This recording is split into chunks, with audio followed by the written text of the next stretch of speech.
And we're live. Pleasure to be chatting once more, Charles. And I thought it'll be amazing to have a sort of on-air discussion on the topic that's been in so many people's minds recently, which is the perhaps critical importance of decentralization for social media and social networks, because this is something we've both been thinking about deeply for quite a long time and have been both moving toward action on for quite a long time in our own ways, me with the AI spin and you with Cardano and blockchain. But now things seem to be coming to a head, and the world seems to suddenly be concerned that a few large corporations are programming everyone's brains in bizarre and nefarious ways. So yeah, maybe be cool to start out just by hearing your overview of the topic. Yeah, it's an interesting situation. So I'm kind of conflicted, So I'm a big libertarian, and the libertarian guys say, "Hey, let the market decide." So when someone gets deplatformed, we say, "Hey, it's a private company; they can do whatever they want."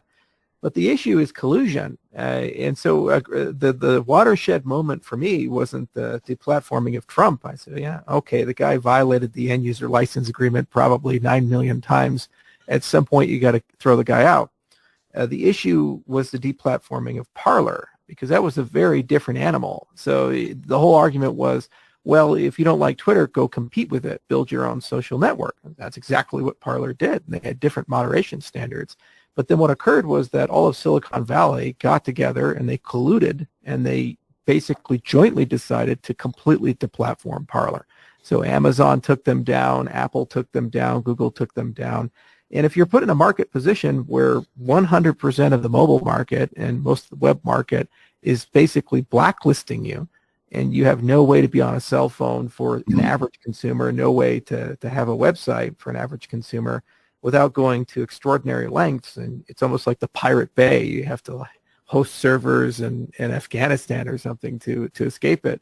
That's very problematic. It feels like Standard Oil controlling the shipping prices of oil back in the 19th century. Yeah, and the appeals to ethics seem so disingenuous, right? It's right. Like you can search QAnon garbage on Google just fine. So then why is it so unethical for there to be QAnon garbage on Parler as some of the content, right? I mean, it's they have the idea that these big tech companies are acting out of sort of a moral necessity to save everyone's lives. I mean, it rings very hollow, right? And I mean, no doubt some people in those companies really are thinking that way, but the alignment of these marginal ethical arguments with like obvious corporate like profit interests as being advanced by apparent like explicit collusion among these big players. I mean, it makes it hard to take the ethical aspect 100% seriously. It's almost become like an ethical tautology in a certain respect. They say don't be evil except for the times you have to be. It's a crazy statement where these companies say, well, we're trying to be moral, and I say, okay, but no one elected you, and why are you guys in charge of the totality and curation flow of all of information? And I very firmly believe what needs to happen is we need to split the protocols that carry the information from the interfaces that curate that information, and that feels to be a much more natural thing. The problem we have right now is the stack is vertically completely controlled by a company. So Google doesn't just curate what you see in the search engine, they also control the underlying engine. And so as a consequence, they can make a decision on pretty much anything and exclude people unilaterally. And it's the same for the app stores. It's the same for the social networks. And the level of collusion is very problematic. I mean, you can't tell me that they didn't talk to each other if they all deplatform someone the same day in the same hour. It'd be one thing if it was a gradual process where maybe Google and 2 weeks later Amazon and something like that. But if it's all exactly at the same time, then it means they picked up the phone and they called each other and say, well, we just decided that this is no good for you. The problem is that decentralization doesn't solve the underlying problem that they're complaining about, which is radicalization. The issue is that the way information is being presented is it's manipulating our cognitive biases. We're creatures of cognitive biases. No matter how smart we are, we have availability bias and selection bias and confirmation biases, and there's hundreds of them. And social scientists and psychologists and neuroscientists, they think about these things and quantify them. And if you digitize those biases and you build algorithms to exploit them, then what ends up happening is you create echo chambers. So you create these silos, and each and every one of those silos, they are incapable of getting out of it. There's no idea flow between them. So all you do when you decentralize that, if you don't solve that underlying problem, is you make the silos more resilient. You're not going to...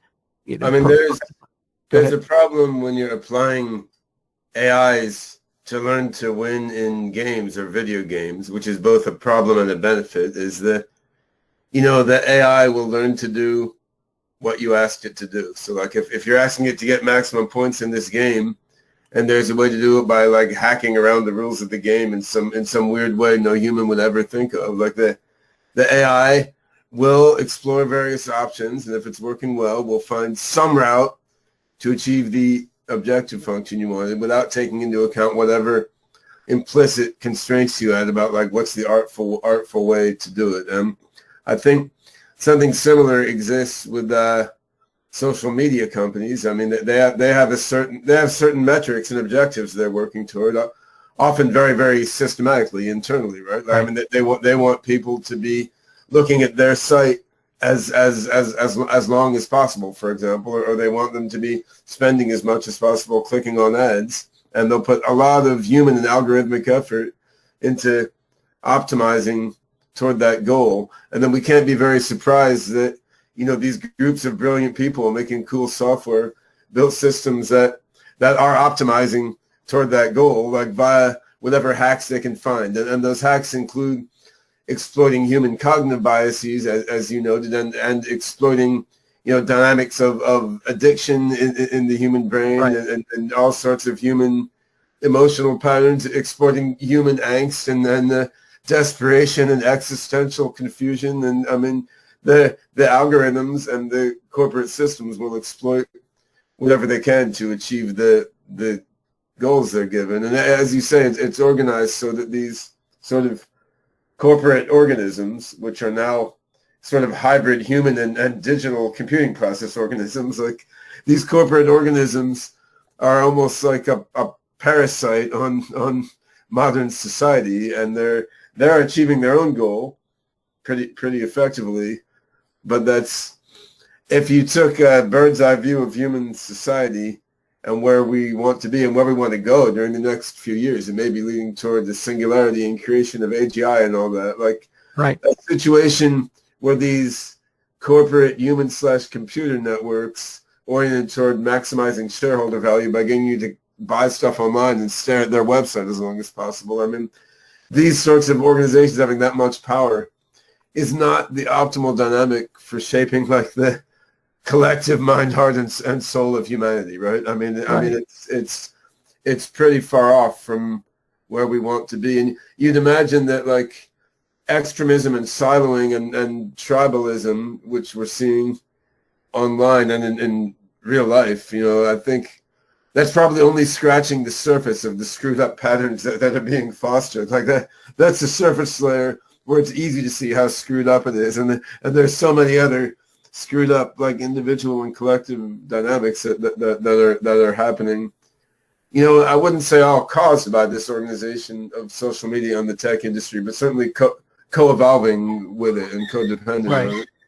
Well, it's an interesting thing. So I tend to agree with Max Tegmark in this respect, where you invent the car first and then you invent the safety belt. So with new technology or new processes, there's a lack of wisdom in the safety components of it until after you've suffered the consequences. So we look to the oil and gas industry. In the 19th century, they started drilling all these wells. And only after they started doing that did we start thinking about environmentalism. And we said, well, maybe that it's not such a good idea just to have unrestricted oil well drilling. Maybe we need to think carefully about what this is actually doing to the environment. Well, the oil of the 21st century is really the attention economy and the data economy. And we have all this surveillance capitalism, and we have all these early pioneering firms, and they're effectively mining that. And they're creating kind of a social environmental damage by this process, to use an analogy, where these algorithms are built and these platforms are built in a way to exacerbate human nature. So to your point that they didn't cause it, but I'd certainly say that they're exacerbating it. And they're it's part of the process of its growth. Absolutely. And I mean, I think I always think of everything in human society from sort of the end game of legacy humanity. Like, we're working on creating AGI. If we can create a benevolent AGI, I mean, this is going to make our current problems seem sort of archaic and silly. Of course, things won't be perfect. There'll be new problems we can't imagine now. But this is certainly the biggest threshold event in the history of humanity, perhaps of life on Earth, right? And we could be a few decades from that, even less. I mean, as Ray Kurzweil and others have argued. But if there's even a decent odds that this singularitarian view is true, I mean, then how the collective mind of humanity is shaped is insanely important, right? Because the first AGI probably isn't going to be just like a superhuman supermind in a box, totally separate from human society. The way things are going, it's more likely,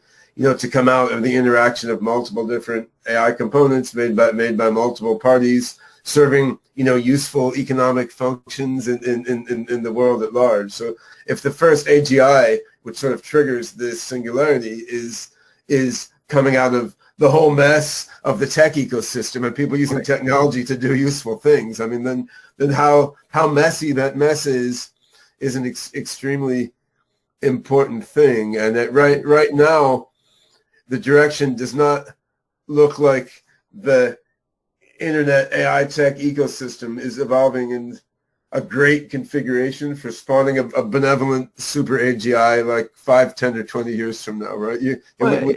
Maybe some redirection if some of the sub networks in there, like the ones we're involved with, could affect it. Some redirection would be highly beneficial.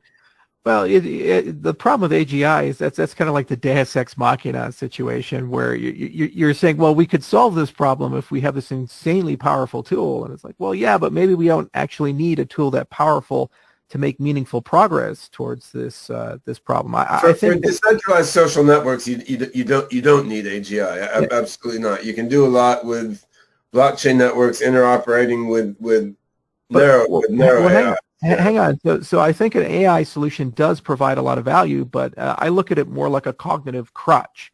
So if you injure your leg, you get on crutches, or you walk with a cane or something like that. I recently had a gout attack, and for 2 weeks I was on a cane.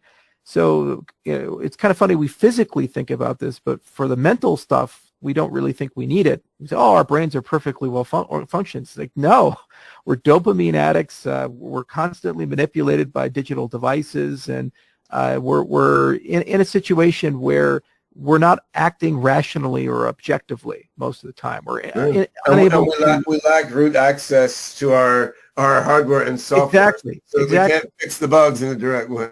And so the question is, what would be the simplest possible intelligent agent that could be constructed that can act as a cognitive crutch to alert us if we are being manipulated, or our behavior is exhibiting patterns that look like they've been propagandized. That feels like it would be a massive step forward. Right. So now we're getting at some of the stuff that I'm hoping we will be able to build together with the SingularityNET on the Cardano network over the next few years. I mean, if you look at intelligent virtual assistants now, like an Alexa or Google Assistant, I mean, these things are very stupid in many senses, right? I mean, like I have a Google Home Max. I used to play music in my house, and it still hasn't realized.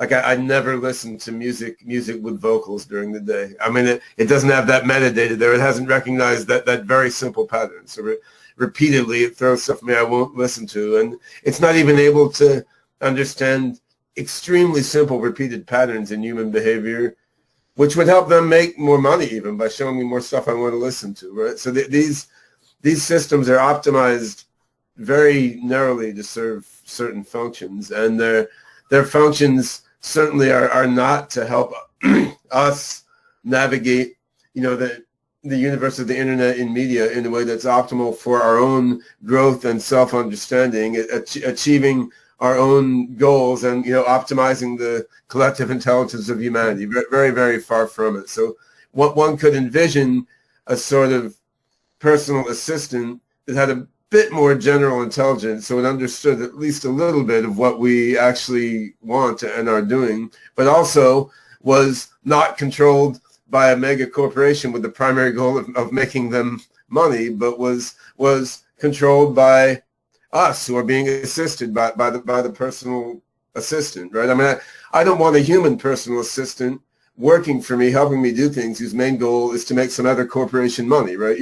I want a human personal assistant working for me whose goal is to help me because I hired them to help me, right? And we should have digital assistants like that, and they're going to be building machine learning models of everything we're doing, like a human assistant builds their own biological model of what their employer is doing. And we should be able to, even better than with a human assistant, we should be able to explicitly inspect, like, what is that model, and edit it and correct it if we didn't like it, and delete that model if we want to, right? So, I mean, we need, among other things, we need intelligent virtual agents to help guide our navigation of the whole internet information sphere, which are secure and decentralized and explainable to us. And the thing is, we can do that without AGI. We can do that with technology we have right now, and this technology can help along the path toward AGI. Where do we get the training data from? That was the one thing I was thinking about, is like, how do I train an agent like that to actually? I mean, it's going into these devices that we use all day, right? So the training data that Google and Amazon and so forth are using, where does it come from? Like, it comes from all of us. It's, and in principle, like, you can download a lot of what Google is basing its training data of you on, but very few of us are doing it. We're not using it, right? So, I mean, clearly you need all the data that you're using to interact with devices and with people all day. I mean, you need that data to be in a secure data wallet that's owned and controlled by you, where your confidence is being managed in a secure and trustable way. We got to go deeper. I mean, it's not just interaction use. You'd have to clearly show an example of confirmation bias to an extent that an ML model would be able to understand that.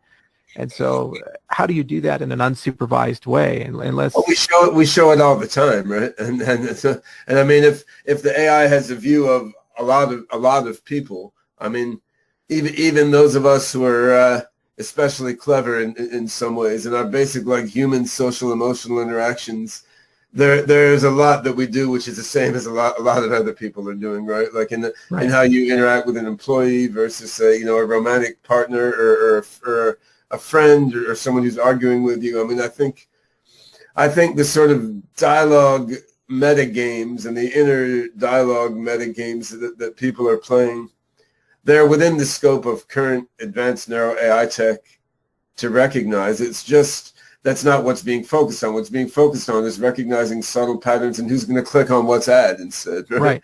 And I mean, you don't need to tell that to predict who's going to click on what's ad in the most concise and effectful way. I mean, you don't care, right? So it's a problem that the tech industry is not currently trying very hard to solve. But yeah, you're right. You focus on the AI part, and I focus on the blockchain part, right? But I mean, but in reality, I mean, you need them, because I guess we each think the other guy's part is harder because we understand how to solve our part. But I mean, you need both of them, right? I mean, you need the secure, scalable data ecosystem respecting data sovereignty, and you need that to fuel, intelligent virtual assistants that really serve the person that they're assisting as the prime directive, plus this massive scale data analytics that really understands what's going on with each of us in a way that lets it genuinely help us, right? Because what is giving a person what they want mean? Does it mean gratifying their most intense short-term impulse at each moment, or does it mean giving them what they want in a sort of balance along multiple timescales, which is multiple levels of our being, which is what we try to do with our family and our human friends. And AIs just aren't, I mean, they're laughably far from making an effort to give us what we want in a more profound sense at the moment. Right. Well, the reason why I was focusing on the AI part is the biggest part, the blockchain part. The incentives engineering relies very heavily upon the users and the agents inside the system. And so we say, okay, how do we incentivize people to supervise and curate data and agents in a way that we get more dialogue and we get a great moderation? So if you take, the ideal form would be is you take cliques that are disjoint and you put them in the system, then idea flow starts occurring between them, and over time they'll converge into kind of a great moderated middle. So you can take a very extremist person and either the system acts like it has an immune system and it kind of kicks them out, or that node over time moderates. The incentives in the system have to be designed that way. It's the reason we have so many problems, in my view, with Facebook and Twitter is that it actually has the opposite incentive. You get more clicks and more interaction with the more polarized people become.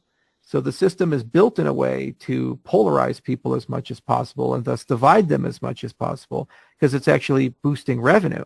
Because I think that's an easier problem to solve, right? Like that's the easiest way to keep, I mean, righteous indignation and the glorious feeling being approved by others in your in-group and jointly indignant at the guys in the next group. Like this is a really easy emotion to manipulate with people. It's sort of a low-hanging fruit, and they're to an extent these networks implicitly got stuck in manipulating this low-hanging fruit because it was the easiest way to keep people staring at their app, right? I mean, just as the internet settled on porn with a lot of its bandwidth, because that's a really low algorithmic complexity way to keep people staring at something is show them naked bodies, right? So if something would give greater benefit and even get people to stare at their site longer in the long run, but isn't quite as simple of a problem, it sort of gets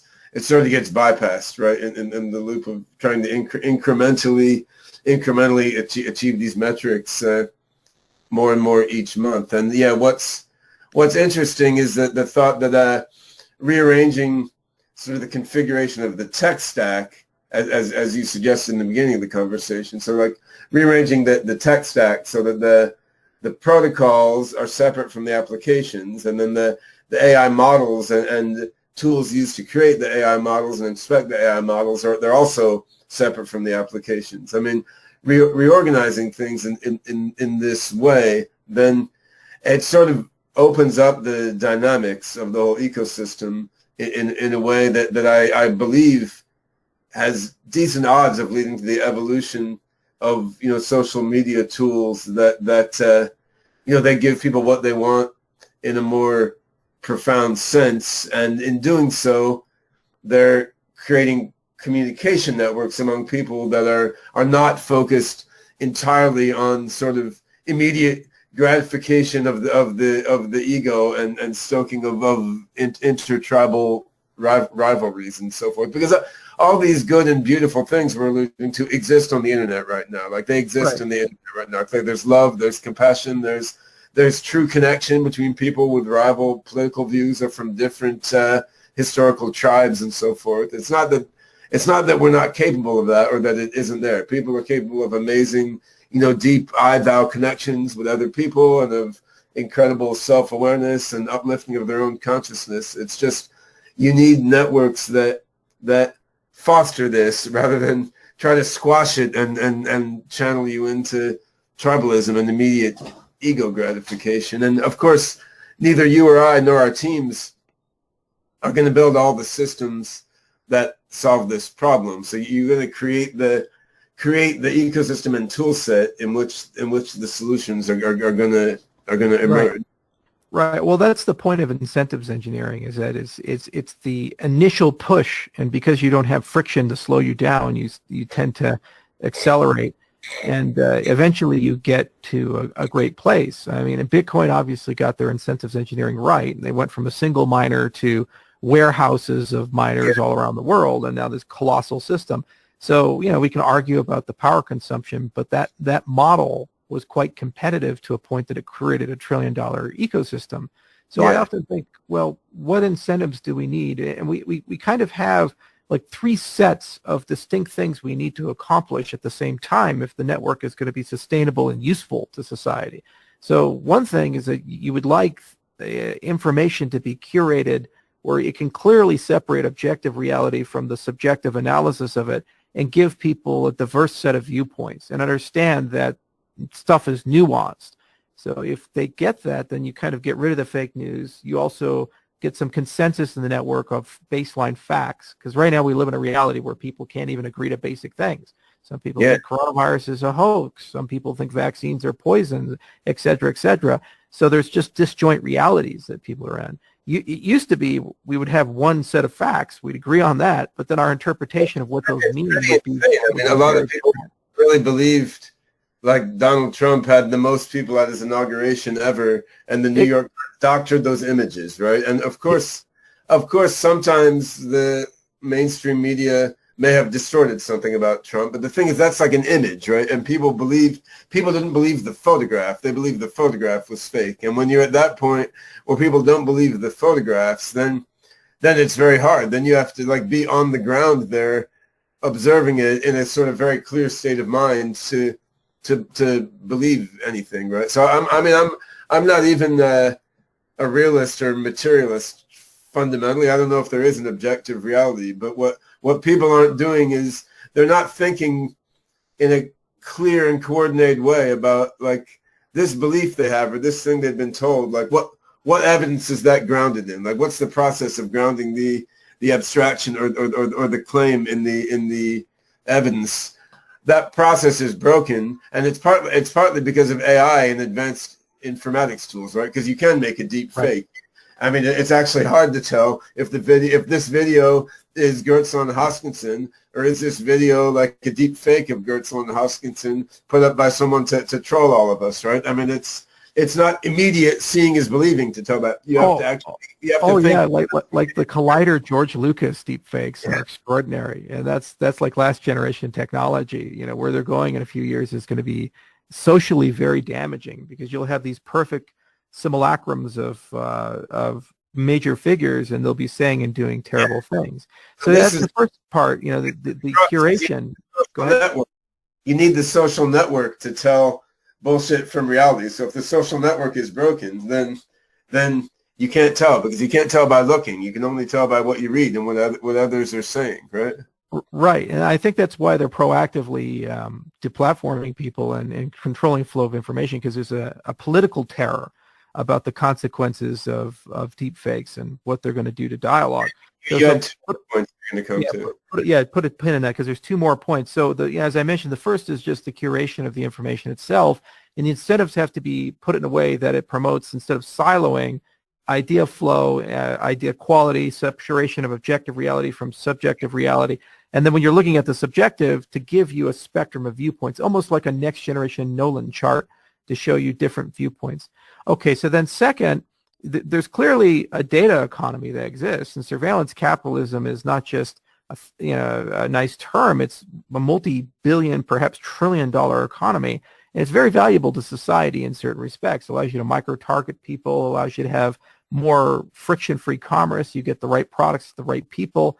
So there's a huge advertising model, and that shouldn't go away, but it should respect the privacy of the individual. So there's been a lot of attempts to explore better ad models, like with Brave and Bats, for example. And I think whatever social network you create, you have to move in that particular direction where people are able to monetize their data and preserve their privacy and actually get a share of the profit from the interactions that they have. And then the third design goal has to be the infrastructure itself is horrendously expensive to maintain. I mean, you're talking about petabytes of data. All these systems have n squared plus interactions, and so as your social network gets to 1 billion people, that quadratic complexity becomes very difficult to curate and manage. So the computational cost of that infrastructure, there's a reason why Google's so big and Amazon is so big and Facebook is so big. So you somehow have to figure out how do you subsidize a decentralized distributed system to curate all that information, store all of that information. And you actually have to make data and users an economic actor, or they get pruned out if they don't contribute enough to the system. And we haven't quite figured out how to do that in a much simpler sense with just smart contracts and these big systems. I mean, you see things like IPFS and Golem and other attempts to distribute network and data and storage, but those protocols are imperfect. And when you talk about a social network, you talk about people posting videos every day, 4K videos. You talk about people posting pictures every day, sometimes hundreds of them, millions of meaningful interactions, even a small clique. Like if you take an extended family, that's going to be over a month time, probably 1 million plus interactions of various things from likes and thumbs up. And then you're adding these intelligent agents that also have to do an enormous amount of processing on a regular basis. And those agents are only going to get more sophisticated and be interacted with a lot. So you have to have a lot of that be handled by the edges, the end user. Yeah. So, absolutely. And that's hard. I mean, we've been working on that with a project called NewNet, which is spun off of SingularityNET. And I think we understand a lot about the architecture that has to be there and about how to sort of split up machine learning algorithms for this sort of hardware infrastructure. But there's a lot of work to be done there. There's a lot of avenue for interoperation of NewNet, SingularityNET, and Cardano there. But I mean, right. It's hard. It's hard, computer science and software engineering. And on the other hand, obviously, Google and Amazon and Microsoft have solved a lot of really hard, large-scale software engineering problems, different ones. But I mean, I think with a fraction of the effort that they put in, I think we can solve that problem. But they're cheating because they always have a trusted third party, and so that massively simplifies your protocol design. And you don't assume business being accurate. Their problem is easier. This is a harder problem. But on the other hand, computer science and hardware have both advanced a lot since they started doing what they're doing, right? But yeah, right. I think the incentive engineering aspect, incentive design aspect is quite critical and quite fascinating and exists for end users. It also exists within the developer community because, I mean, what you see now is the significant majority of AI PhDs are going to work for these big tech companies, right? Or start a startup which then gets acquired by one of these big tech companies. So the incentive structures of end users and of developers have sort of been channeled. They've been channeled around these large tech companies, which is an amazing achievement. I would be proud if I'd created one of them. On the other hand, it's not optimal what it's doing in the course of society. And I mean, this is one thing that interests me in our own collaboration over the next few years. Like I've been working with my team in SingularityNET to architect like a 5-year tentative plan for how to roll out and grow SingularityNET on Cardano platform. I mean, part of this involves, the AGI token, the new AGI on the ADA token that we're working to launch as a new version of Singularity AGI token, because we need the AGI token to be the right sort of incentive mechanism largely on the back end, like for AI algorithm developers and for AI application developers who are building these applications back-ending on the AI. And you need the incentivization there to work right in order to create the systems that will be creating the right incentive structures for end users. And I think things like the Catalyst program within Cardano are a very interesting step there. Like we're in Catalyst, community members democratically vote with some liquid democracy mechanisms that they vote on which Cardano projects should get some tokens. And I've been watching and participating now and then in all the Catalyst discussions, and I want to do something that's a lot like that with some added dimensions for SingularityNET on Cardano for fostering the community and expanding the community to build AI applications on our shared decentralized network, because you need the right incentive structures on all these different levels, and they need to coordinate together, which is hard. But I mean, there I think tokenomics sort of gives you an advantage over what big tech has, because it's more scriptable and it's more flexible than the money and stock options and the incentive mechanisms that Right. Well, what's so cool about Catalyst is there's, at the end of this year, going to be at least probably $100 million worth of value that's available to the community. And the partnership with IdealScale is just the beginning. We keep adding more and more firms to assist us with figuring out how do you build a productive voting community, because it's not just the raw participation. So we say, hey, I think about 2-3% of ADA holders are right now in IdealScale because it's still kind of in a beta form. Our goal is to get that to 50% before the end of the year. But then we're trying to identify what does meaningful participation mean. Because I would argue the American election system is not meaningful at all. You just show up and vote. But whether you spent hours thinking carefully about it or you just voted randomly doesn't really matter. And the system doesn't differentiate that. So you end up with very poor outcomes and rational ignorance and a race to the bottom, effectively. So meaningful participation is something we're definitely very interested in. And our hypothesis is that's going to lead to significantly better funding outcomes. So our return on intention is quite good for the system. But what's cool about these treasuries in general is it's kind of it gives you this M&M thing. It feels so empty without me. M&M, maintenance and moonshots. So maintenance means that you can maintain the system as it is and iterate and refine and evolve.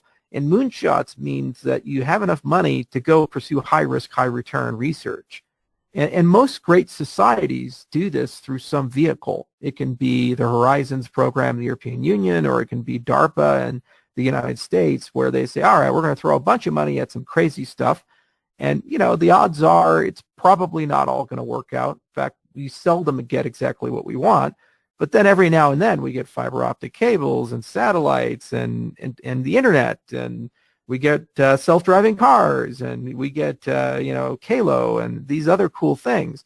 So what the value to any DApp that comes over to Cardano is that you get to reuse the Catalyst stack at some point, and then you can start entertaining, well, what does a treasury system look like within our ecosystem? So, let's look 3-5 years out into the future, and let's say SingularityNET's gotten a lot of adoption. There's tons of transaction volume. You could put a slight tax on each transaction that can go into a treasury system for all the AGI holders, and then suddenly you now have a mini catalyst just for AGI, and you can follow your own M&M strategy. So one part can say, hey, we just want to add more agents and more capabilities, and the other part can say, let's go tackle a super hard problem in the AI space. And it's really risky to go chase that problem. It may be the holy grail AGI, or it could be a subset of that, or a compositional subset where you can decompose that problem to a collection of sub-problems, and you're solving one of them. And if you fail, it's okay. And if you succeed, that solution lives in the open domain, and it's not controlled by a company, it's controlled by a protocol, so it's ubiquitously accessible. It's kind of like a smart power. It makes a lot of sense. I mean, with what we're planning out now, with a certain amount of AGI ADA tokens, I think we can do something catalyst-based that can help get AI developers on the SingularityNET, on Cardano platform, and can help build toward both, applied narrow AI in domains from social media to medicine to DeFi, as well as help the components toward AGI. But there's also much bigger things. Like if you think about it, we're competing with these trillion-dollar companies, right? So I mean, eventually we need custom hardware for decentralized AGI. And if there's enough usage of these platforms by customers for doing all sorts of practical stuff, if there's enough usage, then as you say, a modest fee on usage can drive catalyst-based funding of research. And you could fund the design and prototyping of decentralized AGI chips, right? I mean, ultimately, we need to be seeding these exponential economic growth processes to the point where there's more wealth in the decentralized AI ecosystem than there is in the centralized AI ecosystem, which sounds very fanciful now. But I mean, I'm a lot older than you. I'm old enough to remember, like the computer companies were like Honeywell and Wang, right? I mean, you had these major companies, and no one believed that PC companies were going to supplant them, let alone internet companies, just like online ad agencies, right? So I mean, this is how things go. And I mean, in the same way, the potential for network effects and exponential growth based on the right incentive mechanisms on multiple layers, the potential is there for a decentralized AI ecosystem to grow much bigger than the current trillion-dollar companies. I mean, you just need to seed the right growth processes in place. And I think between our communities and code bases, we're able to see what those are right now. But of course, getting that seeding to work involves an endless number of difficult sub-problems, both technological and human. Right. Well, that's why you know, that's the value of trade. You know, Bob makes the spear and Alice makes the rope. And so one of the things we're trying to focus on in Cardano is abstracting the tool sets and capabilities of the protocol so that each dApp that comes can reuse that. They don't have to be a domain expert. Yeah, that's what got me to fall in love with Cardano in the first place. It's like, this is actually a reasonable software architecture, right? I mean, you're using functional programming, you're breaking things down into pieces. So like if I want to take some AI algorithm and, you know, make it do homomorphic encryption or multi-party computing so it's, you know, runs in a secure and scalable way, like, I don't need to write all that code myself. There's actually tools within the the blockchain infrastructure that are useful as code within what we need to do on the AI level. I mean, Ethereum is super cool. I mean, launching smart contracts into the world was a landmark thing, but I mean the Ethereum code base is not like that. Like there's nothing. Yeah. There's nothing in there you're going to reference or use within your secure AI layer. It's just well, the computation model is just wrong. It's got a global state, and so you can't grow beyond a certain amount, and you become. It's supposed to be a world computer, but you cannot build a functional world computer that way. No. You have to go from global to local, and then you just have so many problems in that model. In fact, we just had a lecture this morning with Memo Chakravarty talking about the differences with the extended UTXO model to the Ethereum style accounts model, and we'll publish that video probably next week. But it just becomes so obviously self-evident that while it's a great proof of concept, the system, first, it can't scale, and second, the use of other utilities comes at the same resources for everything. So whether you're using a voting system or you're using a stablecoin or a DEX, it all comes from one pool of finite resources. So if one of those resources gets overconsumed by a CryptoKitties, it makes all the other resources in the system more expensive. And that's a bizarre and asinine model. You know, if a Catalyst, for example, runs as a side chain of Cardano, so let's say we have tons of dApps bombarding that, using that for the voting systems for their dApp, that will have no impact at all on the main chain performance. Yeah. It's just basic stuff. $100 in gas for a Uniswap transaction. I know. I mean, how can you obsolete Wall Street that way? I mean, it's going to be tough, right? But on the other hand, I think the foundational algorithms to get around those problems are there in Cardano, and then in SingularityNET, we have foundational algorithms for distributing and decentralizing, you know, secure AI. So, I mean, I think ingredients are there for what needs to be done. On the downside, none of us has the war chest that Google and Amazon and Apple and Microsoft do. So we have to work around that by being cleverer than them and designing the right incentive mechanisms so that you get sort of positive feedback effects and network effects, and things can really grow. And I think that this year is going to be pivotal. Actually, we're going to.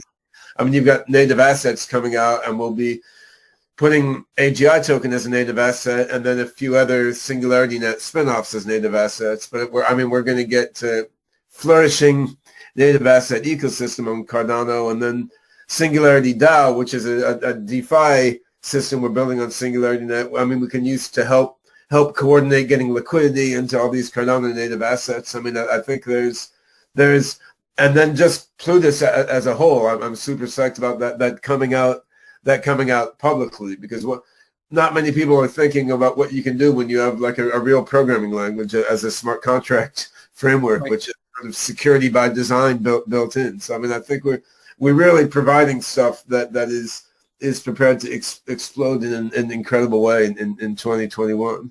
Yeah. So first about the treasury management, you know, Tesla 2008 was a day away from bankruptcy, and now it's worth more than Toyota, Honda, Nissan, and Ford and GM combined. I mean, it's a crazy how fast that they grew. So treasuries can grow exponentially if you get to a certain, it's almost like a standing ovation model where a few people stand up and clap, and then eventually you hit this point, and then everybody just gets up and claps. And it's the same thing, I think, with capital and companies. There's a few pivotal moments that you have where you're just kind of right at this explosive growth, and then boom, the hockey stick happens, and then suddenly you have a lot there. And I think that's happening in the crypto industry. I watched it. I remember when we hit $1 billion with Bitcoin. I said, "Wow, this is incredible!" Yeah. We couldn't have fathomed $1 trillion. It was a crazy concept, and then it happened within 8 years of that point. It took nearly 5 years for it to get to $1 billion. So it's extraordinary how quickly things can grow. Then in terms of the collaboration, getting to that, Plutus is coming very soon, and we have this testnet coming out. What we're doing is we're going to beat the hell out of it. So we'd love for your guys to beat the hell out of it with the Singularity DAO. Beat the hell out of it. That's right. Yeah. Code with anger, Yeah.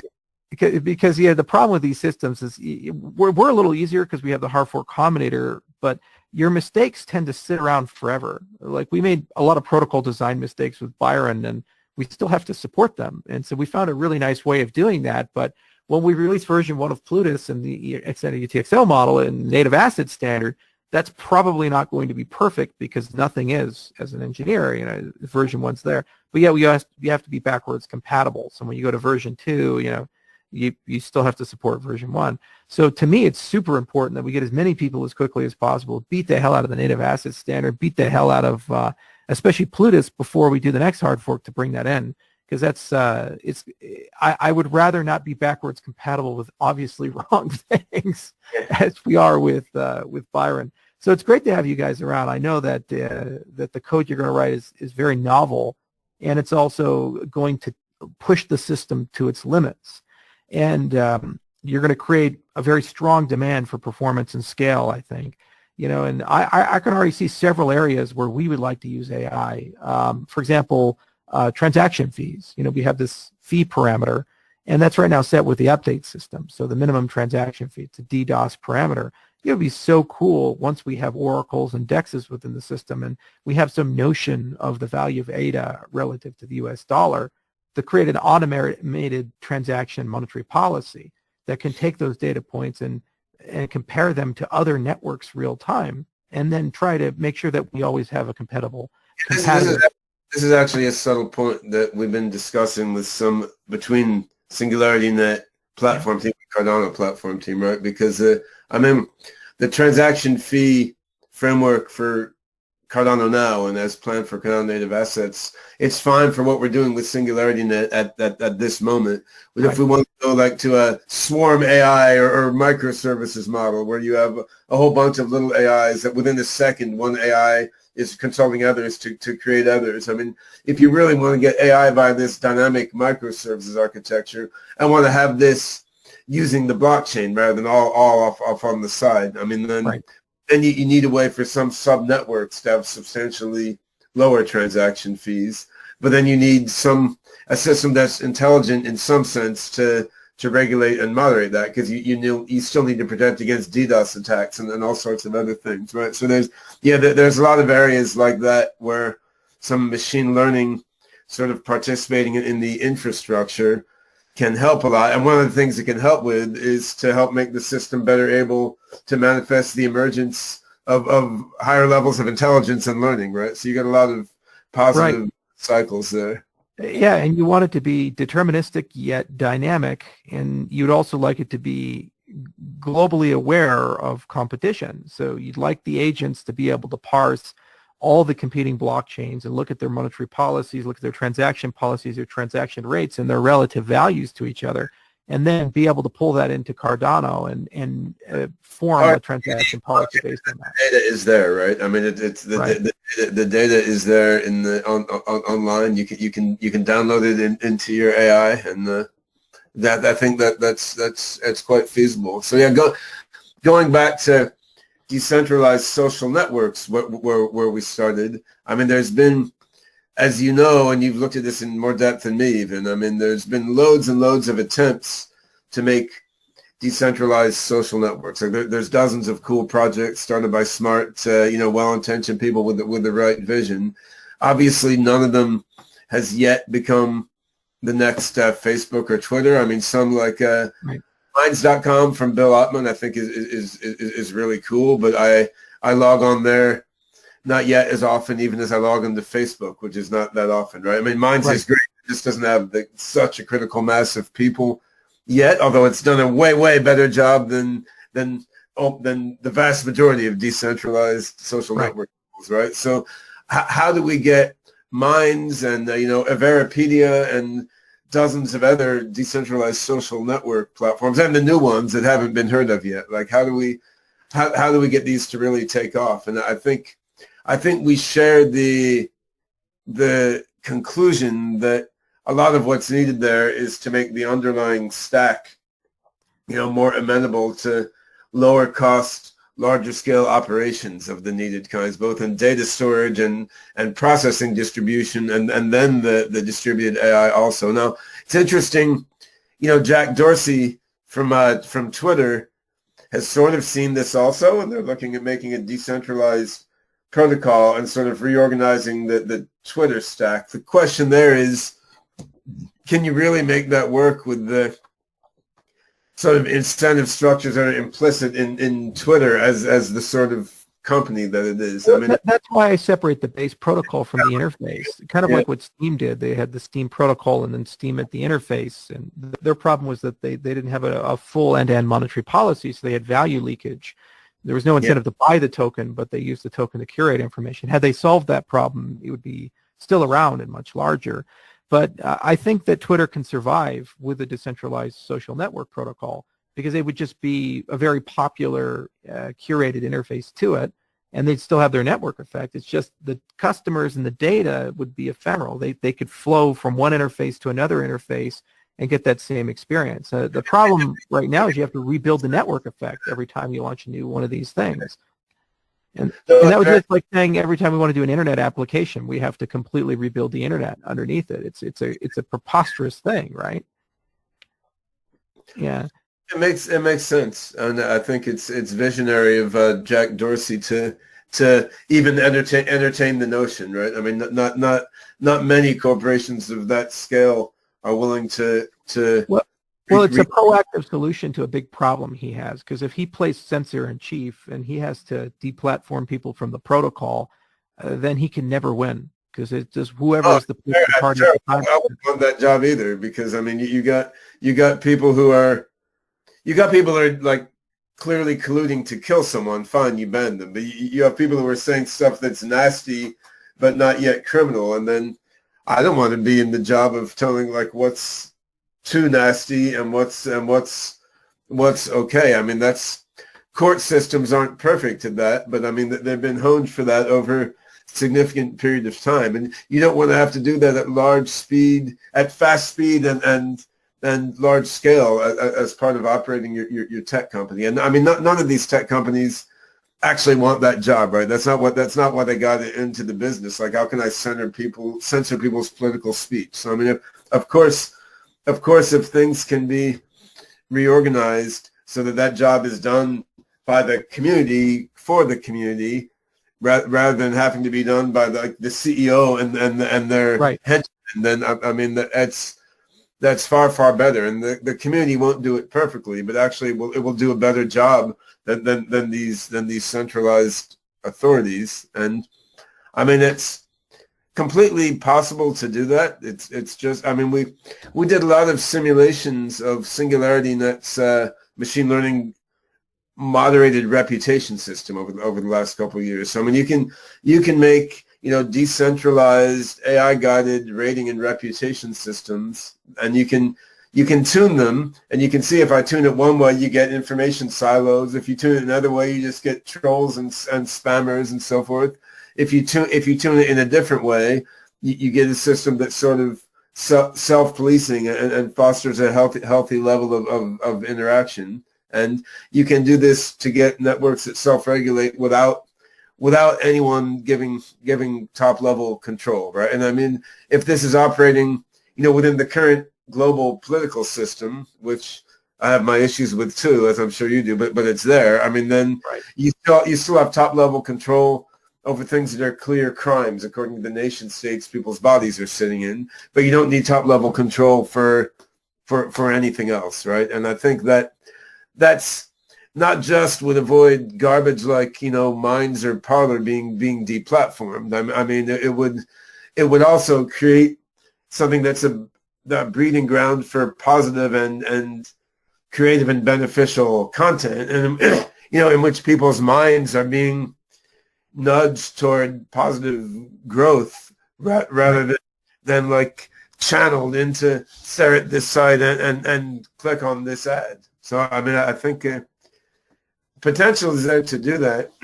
What's a little scary is that the handful of us in the decentralized AI space, like the two of us, probably understand more about how to achieve this than anyone else on the planet, right? And that's I mean, that's actually a very big and significant problem, both in terms of setting the stage for a positive singularity and just making life less shitty for humanity on the planet at this moment. Like it's a scary thing to understand how to do. Yeah. The one thing I've always learned from being a cryptocurrency guy is incentives are king, and it's always been an incentives problem. I mean, how many people were in 1990 being paid to think about social networks? You'd probably be in the sociology department at Harvard or something like that, or like toying around on like an MIT, AI group or something. But it wasn't a real job, and nobody would understand. Like, how many people who are experts in how to build effective social networks are floating around now? There's thousands of them. They're fabulously wealthy. So if you show that in a free market system you can achieve great wealth, or at least the prospect of great wealth by building a system of a certain design, then you'll end up getting a lot of it. The cryptocurrency space was exactly the same. You know, how many people were experts in Bitcoin-like systems in 2010? Very few. Now in 2021, I mean, the existing chairman of the Securities Exchange Commission, Gensler, he was lecturing at MIT on cryptocurrencies. I mean, that's how far we've gone in just such a short period of time because the incentives were right. So when I look at this problem, I say, well, how do we get the incentives in the right way to encourage a large clique of people to come in and actually start applying serious, hardcore brain power to these types of problems? So it's a first mover situation. Now, to the Minds and these other guys, to that earlier point you brought up, I look at them almost like mechanical horses. You know, when we're still first thinking like, how do we build a better horse? People say, oh, let's build a robot horse or a steam-powered horse or something like that. Yeah. And so there's this, well, no, there's this automobile idea that we've been toying around with. Maybe that's just a fundamentally more competitive or better model. Or similarly, when people are thinking about vacuum tubes, you could certainly optimize them, and I'm sure you could build a much better vacuum tube today than they were building back in the 1940s. But obviously that was superseded by the transistor. And so similarly, when you look at the social networks, we have to say, okay, what is our automobile moment to replace the horse? And Minds is not it. I think that if those things existed, they'd actually just be worse than Facebook or Twitter. They'd get far more siloed. Those three problems I outlined, the great moderation, the incentives models being aligned so that people can actually make money and produce money and do useful things with the system, and the infrastructure funding problem, you have to solve all three of those with one protocol design and one incentives design. And if you do that, then it's going to be like this massive beacon that will attract tons of people to come in and start working on it, augment it, and evolve it. And it doesn't matter if it starts very small. It'll go very viral and eventually get to that Tesla-style hockey stick, when Tesla figured out the entire model. Plenty of battery-powered cars before, but their particular model was the one that everything came together, and then it had exponential growth. Yeah, in terms of tokenomic systems, it's quite interesting, right? Because having a unified sort of scheme and dynamic for promoting the right incentives doesn't mean just one token, right? So you're sculpting multiple tokens in a multi-token ecosystem where they interoperate. So see, we have ADA, we have the AGI token on ADA, and for say a decentralized social network, running on Ada, leveraging SingularityNET AI, potentially could involve a different token for a certain purpose within that network. And these, you have to think through the interoperation of these different networks. And I think that this is one of the things I'm most excited about in collaboration between the two of us and between SingularityNET and the Cardano is I think you guys have done very well in thinking through incentive structures and how they boil down into tokenomic structures. And I look forward to some cognitive synergy among us on that. We learned how much we don't know. I mean, we started this program at Oxford with Elias, and he's like an algorithmic game theorist. He won the Goertzel Prize and all these things. He's a really good guy, and he's got some, Oxford, he's got some really good graduate students too. So we said, okay, between him and his graduate students, we're done. We're, put a fork in it. We should easily be able to tackle all these consensus incentives problems in Ouroboros. It took 2 years to refine the entire incentive model just for a consensus algorithm. And now we're talking about like incentives for the curation of information. So it's going to be fun to collaborate. I agree there. It's such a hard problem. Curation of information that's being created by decentralized AI algorithms, not just of existing information, right? So you need to create the information in a way that will guide the production of new information jointly by humans and AIs. Yeah, it's smart. Yeah, because you need to create demand for a token, and you need to be able to use that token because it's demanded and it's valuable to incentivize a certain collection of human behavior. You also need to be able to use that to incentivize people to interact with agents in a way that they can become trained to become good cognitive crutches to reinforce the network. And then that token also has to incentivize the hosting of decentralized infrastructure that eventually can scale to petabyte scale storage and huge network capacity and massive computational capacity. It's a tall order. It's a lot of incentives engineering, and that's why I don't think these networks exist yet. They don't, as you say, once it's gotten right to a certain level, the potential to gain both personal wealth and to, help promote broad benefit to a huge degree. Those are both there in a very clear way, which I think can cause a rush of talent into the space of decentralized AI and decentralized AI guided social networks, right? So I mean, we're at a pivotal moment now, I think, in terms of both the readiness and even eagerness of the world for these technologies and the existence of the needed tools, or at least a significant fraction of the needed tools to create them. So it's this conversation is occurring at a quite interesting time.